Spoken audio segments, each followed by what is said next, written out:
Hello, my friends. Hello, how you doing? I hope you're doing really, really well. In this session, I'm going to share with you three little known things that can kill your presentations. If you are finding it hard to attract clients consistently and you're finding that maybe it's not reliable and predictable, you might think it's because people just can't find you online, like the algorithm's just not working in your favor, or maybe you feel stuck because your email list isn't growing or your Facebook group isn't growing, and you're wondering, like, how do I get that traction? How do I go to the next level and get that consistency, that predictability, and that reliability in my business? And there are really just three things that you need if you want to attract and sign up clients consistently. The first thing you need is that you need to be able to attract the attention of the right people, right? So the first one is attention. The second thing we need is to be able to turn that attention into leads. So we nurture people along the journey from stranger to friend or to someone who trusts you into client. So the third thing we need is to be able to convert those leads into paying clients if they're the right match. And the best way that I've found how to do this is by running regular workshops. And this is part of presenting. What I'm going to be talking about tonight is presenting, whether that's in a workshop or a masterclass, any type of event, we are presenting. Anytime we get on video, we are presenting. And so I'd love to know, what type of presenting have you done in the past? If you're here on the live, I'd love it actually if you could put a hashtag live in the comments there. I'd love to know who's joining us here tonight. Just pop our hashtag live. And if you're watching the replay, just write replay in the comment section right now. Always love to know who's joining. And I'd love to know your experience, like how many or how much presentation have you done? Have you done some Facebook Live videos? Have you only done pre-recorded videos? Have you done some Insta stories? Have you done a live masterclass or webinar? Have you done workshops? Have you done retreats? What type of presenting have you done? I'd love to hear what you've done. Hey, if you've joined us live, what kind of presenting have you done before? Just so I get a bit of a gauge of where you guys are at. The best way that I've found to overcome those three things that we need, or to overcome the problem of not getting attention, not being able to turn those attention into leads, and not being able to convert those leads into clients, is by running some type of event. And most successful coaches and experts and entrepreneurs, they run some type of event to attract and sign up clients. It's really the fastest way to build trust with your ideal clients. When you know how to present well, when you know how to present in a way that inspires people to action, then you position yourself in a way that people see you as an expert. They see you as more of an authority the more you get really good at the craft of presenting. It means you can build deeper relationships with your ideal clients because they get to know you rather than just reading what you write. They connect with you through the video or through a Zoom room, for example. So you change your positioning, and often people choose you over other options. You often attract and sign up clients faster because people can really start to know you, like you, trust you a lot faster. So it's really an accelerator. It's a fast tracker, and you can do it while you're talking about what you love, while you're sharing your valuable knowledge. Hi, Glenn. I can see Glenn is on here live. Actually, most of you that I can see on here live have done some type of presenting before. So I think you're sold into the idea. I know Glenn did a webinar last night. So you get to do it while you're sharing about what you love talking about. You get to hang out with a community of like-minded people. We've just done a VIP virtual retreat in our inner circle community for 2 days, and we had some guests as well. And it was just incredible, the community. And that was such an amazing piece of feedback that I got over and over and over again about the power of that collective wisdom in the community. So there are three things that people do in their presentations that they often don't even realize they're doing it, and it can really be fatal. It can stop people watching you. It can make people jump off It can stop people even signing up to work with you. These things really can put people off.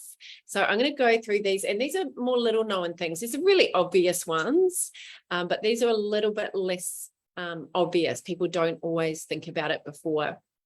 The reason I'm so passionate about this is because when you can position yourself in a way that other people realize that you have something important to say, that you have valuable knowledge and wisdom and expertise, and that you are worthy of being listened to, your whole life can change. Presenting changed not only my life, it enabled me to have freedom to work for myself, to work from home, to never have to go to a job ever again, to be able to have a successful six-figure business working from home. Is so much of that is down to presenting and developing and learning the craft of presenting, because it is a craft. It's a profession. People get paid to be professional presenters. And obviously we don't have to be super professional. And that's what I love about it, is that we don't have to be super polished or charismatic. We can just be normal people that learn this craft. I'm not saying these people aren't normal. I'm saying that you don't have to be, the big TED Talk speaker to actually build a six-figure business by developing the craft of presenting. But I think the most important thing that presenting's done for me is that it's changed who I am as a person. It's made me more confident. It's helped me really put my words together in a much more compelling way. And that skill, that communication skill, transfers into every area of your life. And so let's dive into the 3 little known things that can kill your presentations. By the way, I'm diving deep into how to create presentations that attract and sign up clients. So this is part of it. It's a very small piece of it, but I'm doing a whole day on how to do this, and I'm doing it for free for the first 30 people who register. So please only register if you're committed to showing up. But if you would like an invite to that, just drop the word workshop into the comments right now, and I'll get that invitation out to you to come and attend that workshop for free. There's 2 different dates that I'm running it on. It's called How to Get Clients with Online Workshops. So just pop the word workshop into the comments and I'll get you all the details for that. Okay, if you're making notes, write these down. Number 1, the first thing that kills your presentation is winging it and not crafting it. The problem that most people have when it comes to creating a presentation is that they don't realize that they need to follow a structure. And when I say the word structure, some people straight away go boring, restrictive. Actually, when I say the word structure, just notice what comes to your mind and see whether it has a positive feeling. Because some people say to me, I don't want to be restricted. I don't want to be rigid. And so I totally get that. But when you don't take the time to craft your presentation properly, when you just wing it rather than crafting it without any type of structure that you're following, you can miss so much of your audience, because we all think in different ways. And there's been so much research done on psychology and human behavior and the way we process information, that if we don't follow the way the human brain naturally goes, and we're just riffing and we're just having this stream of consciousness, we're going to lose people. Me and my sisters, we know each other better than anyone, and we leave each other voice messages, and sometimes I'll listen back and we are just all over the place. Like, I don't know if you relate to this, but sometimes I'll listen back on my own messages and I'm going, oh my goodness, I'm like talking about the Uber driver. Now I'm talking about my dinner. Now I'm talking about my slippers have a hole in them. Now I'm over here now, and I'm just going everywhere, and it's just all pouring out. And I'm literally just saying what's coming into our mind. And as sisters, we love it. We love the details. We love all the meandering and all the tangents. But if you are doing that in your presentations and then you get stuck and you get lost, the purpose of the presentation is for the audience, not for you. And so you are there not there to process and download and work things out as you go. You want to make sure that you have a framework that you're following. And yes, you can be creative within it. Like right now, I'm being creative within my framework. I'm not reading my notes. I'm not following a script. So structure is not being scripted. Structure is, and I like describing it like a chocolate mold, where you can pour different things into the mold. You can be really creative what you put in the mold, but it still needs the mold, or it's just a big mess. This is why there's 12 musical notes, and there's millions and millions of songs that are formed by those 12 musical notes. For most songs in the Western world, they're formed from the scale. And when I was little, I used to play piano, and I remember trying all these different things as a kid and just trying all, crazy things, what kids do. And there's like clashes. And then if you do two notes next to each other, it doesn't sound too great. And then I learned piano properly. And when I started learning piano, like I did my grades and everything, I remember we learned, obviously scales, and we learned arpeggios, and we learned chords, like, oh, C, E, and G goes really well together. C, D, and E doesn't really go together. So I always think of this metaphor when I think about a structure, because it's like you can make a beautiful song if it's roughly got an intro, a verse, a chorus. There's lines that are repeated, might have a bridge, has an outro. There's this loose kind of structure that creates millions of songs. So it's similar with a presentation. And so what I was talking about tonight in the inner circle is there's a way that people process where we, from a marketing perspective, we want to join the conversation that they're having in their head. We want to meet them there, and then we want to take them on a journey. And we always start with why. We always start with why. That's part of the whole, I teach a whole strategy on how to structure your presentation, but part of it, just as an example for you, is always starting with the why, and then going to the what it actually is, before we dive into the how. So you'll notice with all these Facebook Live videos that I do, I follow that structure. I always start with the why, and then I talk about what it is, and then I dive into the actual details. So if we don't organize our knowledge in a way that someone wants to receive it, we're doing a disservice to our audience. Yeah, maybe we might be walking down the road and we just have an idea come to our mind, and we jump on video and we go for it. I'm not talking about that. Those are more like supplementing what we're doing. If we're doing presentations in order to attract and sign up clients, then we want to have a structure. Structures create freedom. Without structures, we wouldn't have in society, we'd have a chaotic society.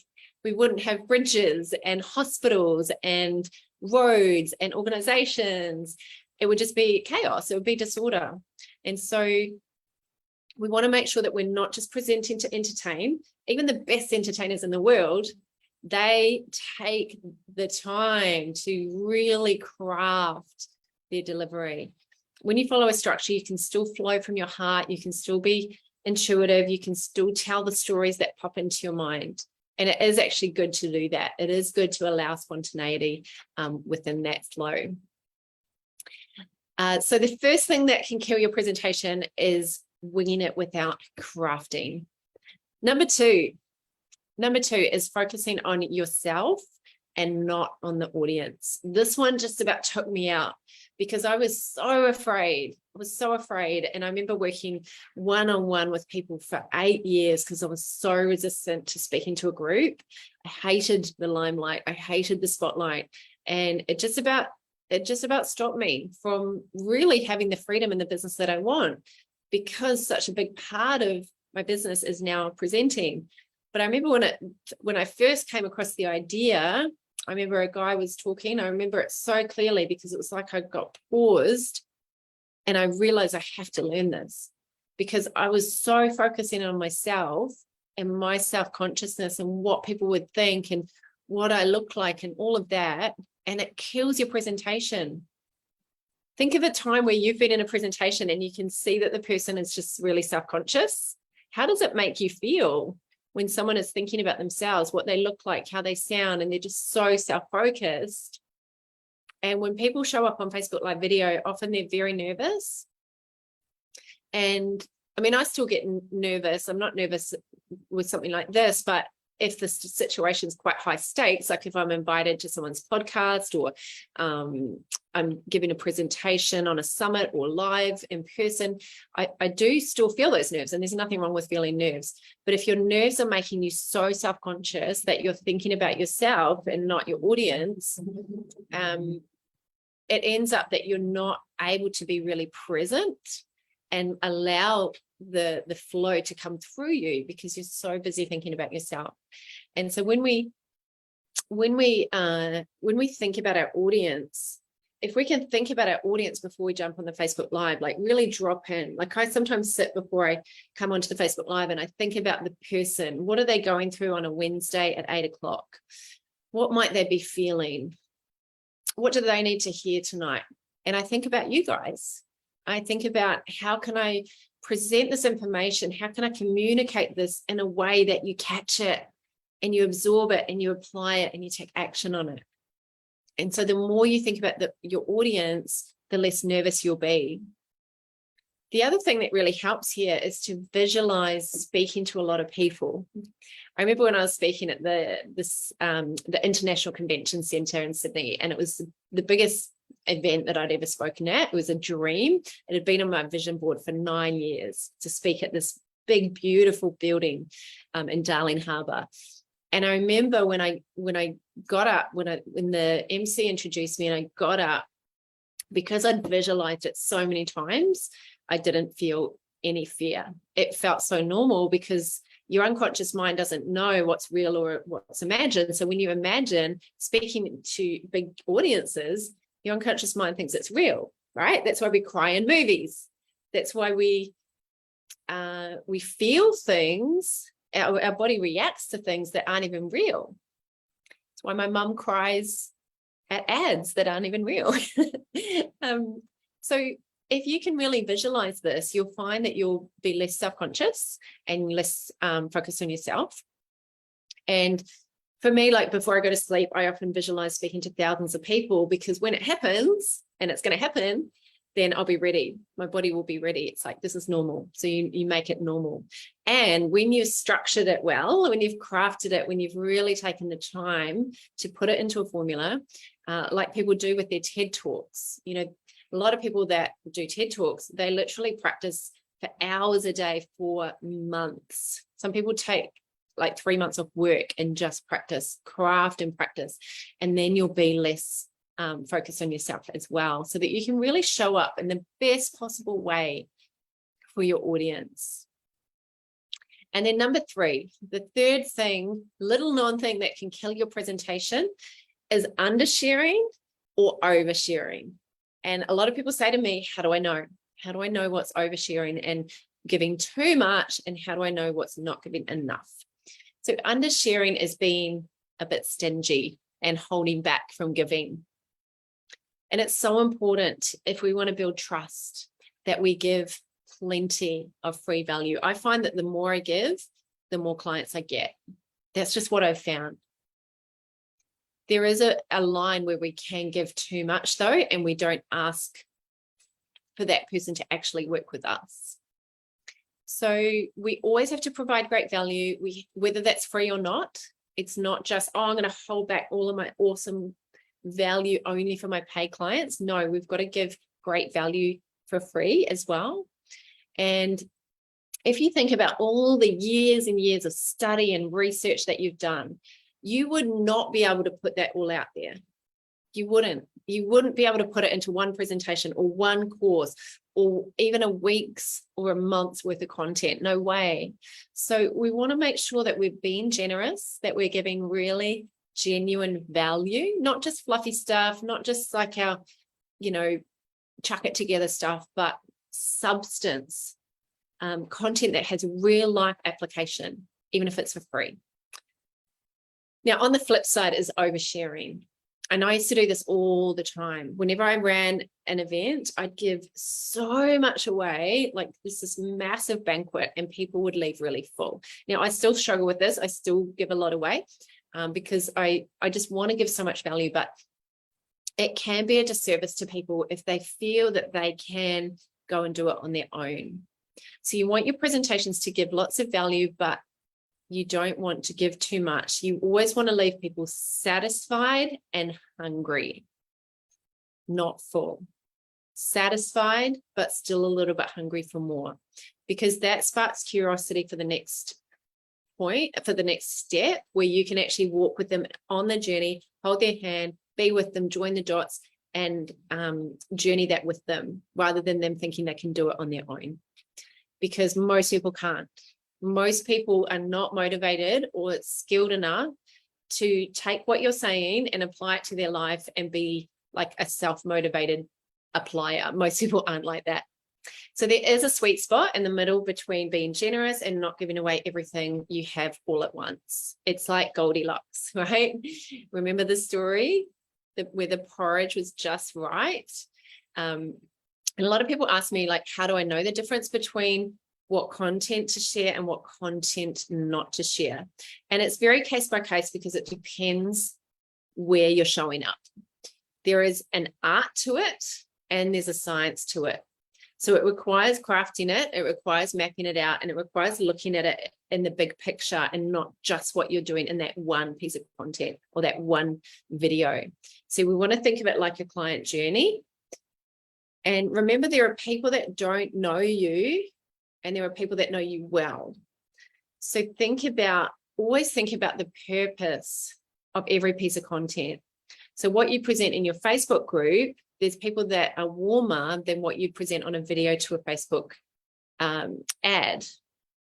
What you would put in an email, again, is different to a Facebook ad, because people are further along that journey. They trust you more. And so it's really important. There's not one rule fits all. There's many, many factors depending on where people are at in their journey, how much they've absorbed from you already, how well they know you. There's so many factors, and I'm going to be unpacking these factors in the upcoming workshop, as well as so much more. I'm sharing the formula that I've created, the Clients from Workshops formula that I've created, that I've used for presenting for about the last 15 years and developed it over time to help you get clients from events, whether that's workshops, webinars, masterclasses, anytime that you show up to present. So I'm sharing how to create a really effective presentation, how to craft it, like I talked about today, where you craft it in a way that overcomes or basically dissolves any objections that they have, if it's the right person for you. It positions you as the expert and the authority, and it really creates that desire for what you want. I'm sharing how to deliver it with value, with getting that sweet spot, with making sure that it attracts and signs up the right people. And I'm also sharing how to market your workshop so that people come, so that the right people come, not just any people. And I'm doing it all without any without really any complex tech, without you having to do any sales calls or any of those kind of hustling tactics. There's none of that. It's all very elegant. So again, there's only 30 free tickets. So if you'd like an invite, just pop the word workshop into the comments right now. If you'd like to have an incredibly valuable asset, to have a presentation that you can use for years to come and just refine it, tweak it, get it better, then just pop the word workshop into the comments right now. And this will allow you to really get that freedom of getting booked out with clients. Over the last 10 plus years, I've run over 300 events, and I've really tested and measured the best methods and packaged it all into a really easy to follow formula. So love to see you there. Thank you for being here live. Thank you for watching the replay. I'd love to know, what did you get out of this tonight? What did you get out of it? Just pop in the comments. I read every comment. Really love to know what you got out of it and what action you would take differently. What stood out to you? What was like that little moment of like, yeah, that's my favorite part. And until we meet again, keep shining and keep sharing, because the world is waiting for your words. Big love, lots of love to you. I'll see you again soon. Bye for now.